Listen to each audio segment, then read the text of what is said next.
Labor Day is just a couple days away, a holiday meant to honor workers. But not everyone seems to feel honored or appreciated when roughly 55% of workers are dissatisfied with their jobs. So how do we change this negative outlook? We asked speaker, coach, and author Dr. Joey Faucette.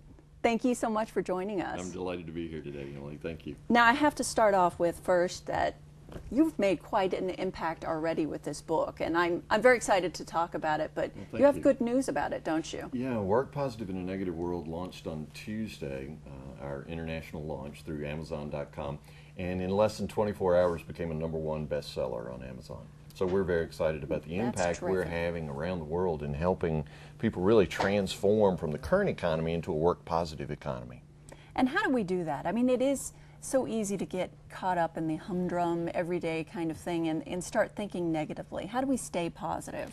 Well, so many of us allow, as you were talking about in the setup, so many of us allow the negative context of the world to determine the level to which we achieve positive results or negative results. If it's a negative economy like the one in which we find ourselves, that drives down our results. If it's a positive economy, anybody can make money in that type of economy.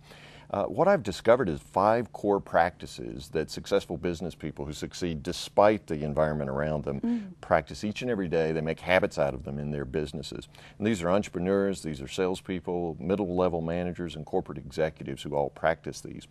I began studying and developing these 5 core practices based on stories my grandparents told me about the Great Depression, which was certainly a terrible time. Right. You know, now depression is a medical term. Back then it was an economic term. So when we talk about the Great Depression, we're not talking about, you know, somebody you know that you work with, but instead we're talking about the economy.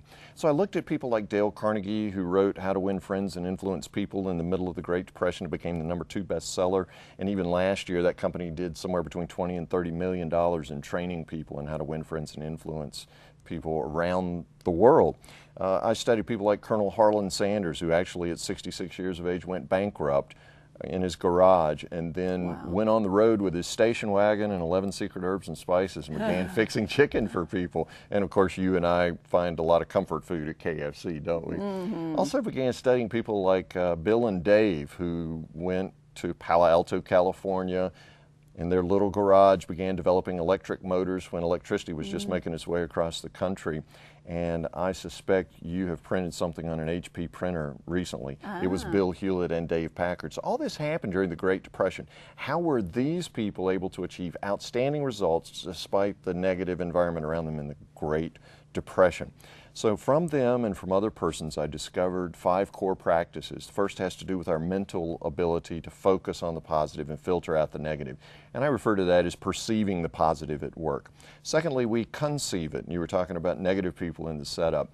Every environment in which we try to do work has some negative people. That is, some people who've not dealt with change very well, who've pushed away the unfamiliar and become negative about their current station in life, much less their job.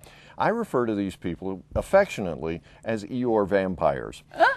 That's cute. You know, you got kids, you know about Eeyore. Vampires, because when we go home, these people are still rattling around in our minds and they're sucking time, energy, and attention away from the people that we really work for, you know, our family members. So first we perceive mentally. Secondly, we conceive socially with positive people, making sure we limit the amount of time we have with the negative people. Then thirdly, we actually begin to believe that something positive can happen despite the negative environment and economy in which we find ourselves.